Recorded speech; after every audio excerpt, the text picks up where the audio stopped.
Hello dear students of class 9th. Welcome to the YouTube channel of CUB Science Academy. तो चलिए बच्चों, आपका second lesson the sound of music चल रहा था। तो आज इस वीडियो के अंतर्गत उसी का आप नेक्स्ट पार्ट देखेंगे। तो चलिए ध्यान दीजिएगा, आपका नेक्स्ट पार्ट स्टार्ट होता है स्टैंजा 6 से। स्टैंजा 5 तक मैंने आपको बताया था। तो जैसा कि आप देख सकते हैं, it is intriguing to watch Evelyn function so effortlessly without hearing. It is intriguing means रोमांचक, टू वॉच मीन्स देखना, एवलिन फंक्शन का मतलब प्रस्तुतिकरण देना, सो एफर्टलेसली मीन्स बहुत आराम से, विदाउट हियरिंग बिना सुने। ये देखने पर बड़ा ही रोमांचक लगता है कि एवलिन बिना सुने आराम से प्रस्तुतिकरण दे सकती है। इन आवर 2 आवर डिस्कशन, हमारे 2 घंटे के वार्तालाप में, सी नेवर मिस्ड अ वर्ड, उसने एक शब्द की भी चूक नहीं की। उसने कभी भी एक शब्द की चूक नहीं की। मैन विद बुशी बियर्ड्स, घनी दाढ़ियों वाले आदमी, गिव मी ट्रबल, मुझे परेशानी देते हैं। सी लाफ्ड, वो हंसकर कहती थी। It is not just watching the lips, केवल होठों को ही नहीं देखा जाता है। It is the whole face, बल्कि पूरे चेहरे को देखा जाता है। स्पेशली द आईज, विशेष रूप से आँखों को। सी स्पीक्स फ्लॉलेसली, वो शुद्धता के साथ बोलती है। फ्लॉलेसली मीन्स करेक्टली, वो शुद्धता के साथ बोलती है। With a Scottish lilt, Scottish झुकाव में वह शुद्धता से बोलती है। My speech is clear because I could hear till I was 11, मेरे वाक्य स्पष्ट हैं, मेरी वाणी स्पष्ट है, क्योंकि मैं 11 वर्ष की आयु तक सुन सकती थी। सी सेज, वह कहती है। बट दैट डजंट एक्सप्लेन, लेकिन इससे इस बात की व्याख्या नहीं हो पाती है, हाउ सी मैनेज्ड, कि वो कैसे व्यवस्थित करती थी, टू लर्न फ्रेंच, फ्रेंच सीखने में अपने आप को कैसे वो मैनेज कर लेती थी, कैसे अपने आप को व्यवस्थित कर पाती थी। And master basic Japanese, basic means बुनियादी तौर पर वो जापानी भाषा में कैसे प्रवीण हुई, कैसे महारत हासिल की। चलिए नेक्स्ट स्टैंजा पे बढ़ते हैं।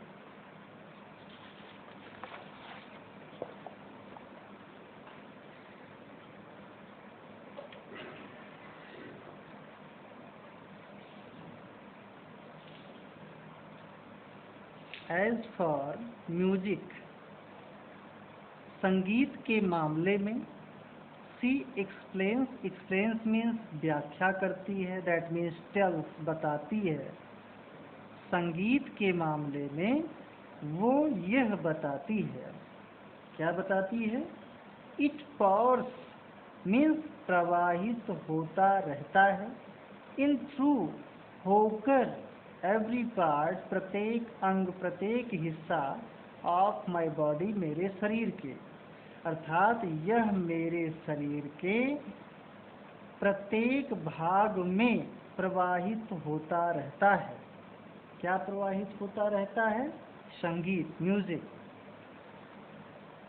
इट टिंगल्स, यह सनसनी फैला देता है, सनसनी पैदा कर देता है। इन द स्किन, त्वचा में। माई चीक बोन्स, गालों की हड्डियों में, मेरे गालों की हड्डियों में। And even in my hair, और मेरे बालों में भी सनसनी पैदा कर देता है। When she plays the xylophone, जब वो जाइलोफोन बजाती है, she can sense the sound, तो वो आवाज को समझ लेती है, आवाज को समझ लेती है।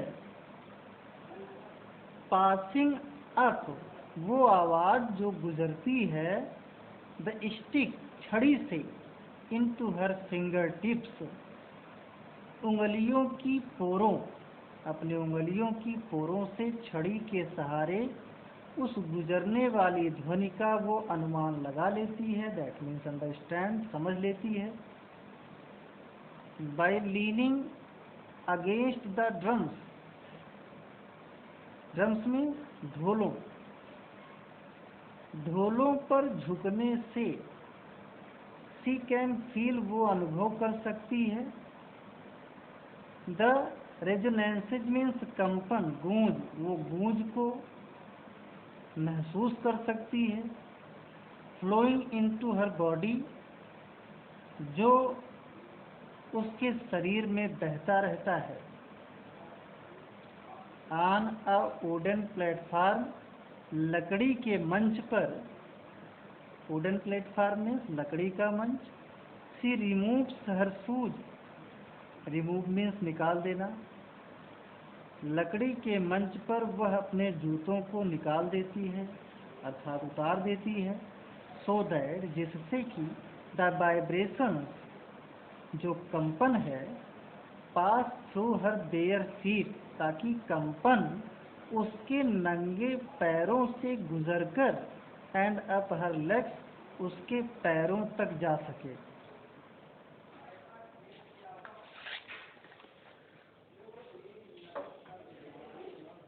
नॉट सरप्राइजिंगली, इसमें कोई आश्चर्य नहीं। एवलिन डिलाइट्स हर ऑडियंसेज मीन्स श्रोतागण, डिलाइट्स मीन्स प्रसन्न कर देती है।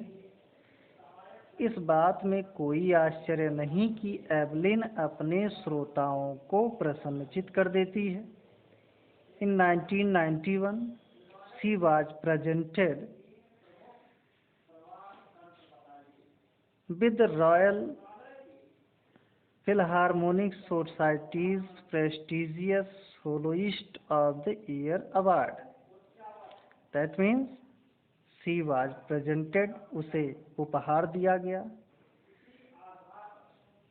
with the Royal Philharmonic Society's, Royal Philharmonic Society का प्रेस्टिजियस मीन्स प्रतिष्ठित, सोलोइस्ट मीन्स एकल वादक, ऑफ द ईयर अवार्ड, उस साल का पुरस्कार, अर्थात 1991 में उस साल का उसे पुरस्कार दिया गया।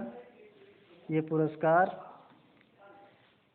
उसको रॉयल फिलहार्मोनिक सोसाइटी के प्रतिष्ठित एकल वादक के रूप में उसको यह पुरस्कार दिया गया था।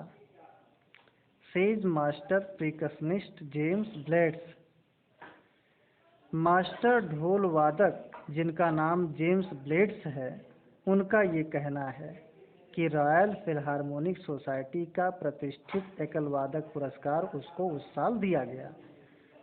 गॉड में है टेकन हर हियरिंग, ईश्वर उसकी सुनने की क्षमता को तो ले सकता है, but he has given her back, लेकिन उसने यानी ईश्वर ने उसको वापस दिया भी है समथिंग एक्स्ट्राऑर्डिनरी, कुछ असाधारण चीज को। व्हाट वी हियर, जो कुछ हम सुनते हैं। सी फील्स, उसे वो अनुभव कर लेती है। Far more deeply than any of us, हमारी तुलना में और गहराई के साथ वो अनुभव कर लेती है। दैट इज वाई, यही कारण है। सी एक्सप्रेसेस, कि वह व्यक्त करती है। एक्सप्रेसेस मीन्स व्यक्त करती है। म्यूजिक मीन्स संगीत। सो ब्यूटीफुली, बहुत सुंदरता से। यही कारण है कि वो इतनी ज़्यादा सुंदरता के साथ संगीत को व्यक्त कर लेती है। Evelyn confesses, confesses means accept स्वीकार करना। एवलिन ये स्वीकार करती है that she is something of a workaholic. Workaholic means कार्य के प्रति समर्पित। एवलिन यह स्वीकार करती है कि वो अपने कार्य के प्रति समर्पित रहती है। I have just got to work. मुझे तो अभी अभी कार्य मिला है।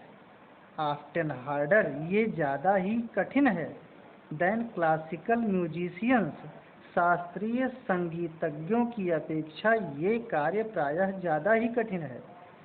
But the rewards are enormous, लेकिन इसका प्रतिफल, इसका इनाम जो है वो काफ़ी बड़ा है, काफ़ी विशाल है। Apart from the regular concerts, concerts में संगीत गोष्ठियों, संगीत गोष्ठियों,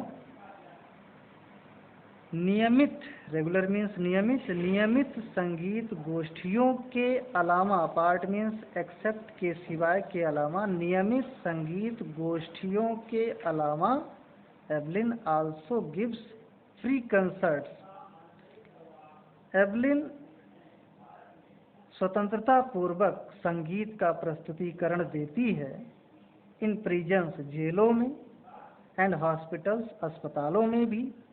she also gives high priority, वो ज़्यादा प्राथमिकता देती है, टू क्लासेस, कक्षा, फॉर यंग म्यूजिशियंस, नौसिखिए संगीतज्ञों की, अर्थात नौसिखिए संगीतज्ञों की कक्षा लेने के लिए वो ज़्यादा ही प्राथमिकता देती है। Ann Richlin of the Beethoven Fund for Deaf Children says, Ann Richlin of the Beethoven Fund for Deaf Children says, अर्थात ये नेम है of the Beethoven Fund, Beethoven कोष, फॉर डीफ मीन्स बहरा, चिल्ड्रन मीन्स बच्चे, says means कहना है, अर्थात बहरे बच्चों के, बहरे बच्चों के बीथोवन कोष की, एंड रिचलिन का ये कहना है सी इज अ शाइनिंग इंस्पिरेशन, कि वो एक चमकदार प्रेरणा है, अर्थात वो अच्छी प्रेरणा का स्रोत है, फॉर डीफ चिल्ड्रन, बहरे बच्चों के लिए। दे सी, वे देखते हैं, that there is nowhere, कि ऐसा कोई प्लेस नहीं है, ऐसा कोई स्थान नहीं है, that they can not go, जहाँ वे जा नहीं सकते, जहाँ वे पहुँच नहीं सकते, अर्थात ऐसा कोई लक्ष्य नहीं जिसे वे हासिल नहीं कर सकते। Evelyn Glenny has already accomplished, Evelyn Glenny ने पूरा कर लिया, मोर देन मोस्ट पीपुल, अधिकतर लोगों की तुलना में, ट्वाइस, दोगुना, हर एज, अपनी उम्र के दोगुने लोगों से भी ज़्यादा कार्य एवलिन ग्लेनी ने पूरा कर लिया था। She has brought percussion to the front of the orchestra, उसने ऑर्केस्ट्रा के सामने, शी हैज़ ब्रॉट परकशन, ढोल वादन, to the front of the orchestra, orchestra के सामने वह ढोल वादन को लेकर आई है। एंड डिमॉन्स्ट्रेटेड, उसने संकेत किया, that it can be very moving, moving means प्रेरणादायक, इंस्पायरिंग, और उसने ये संकेत किया कि ये बहुत ही प्रेरणादायक हो सकती है। शी हैज़ गिवन इंस्पिरेशन, उसने प्रेरणा दिया है, टू दोज, उन लोगों को, हु आर हैंडीकैप, जो अपाहिज हैं, पीपल, जो अपाहिज लोग हैं, और ऐसे लोग हु लुक टू हर, जो उसकी तरफ देखते हैं, एंड से, और ये कहते हैं, if she can do it, यदि वो ऐसा कर सकती है, आई कैन, तो मैं भी कर सकता हूँ, एंड नॉट द लीस्ट, अर्थात there is no doubt about it, इसमें कोई संदेह नहीं है। शी हैज़ गिवन, उसने प्रदान किया है, अनार्मस प्लेजर, बहुत ज़्यादा आनंद, तो मिलियंस लाखों लोगों को उसने बहुत ज़्यादा आनंद प्रदान किया है। Thank you.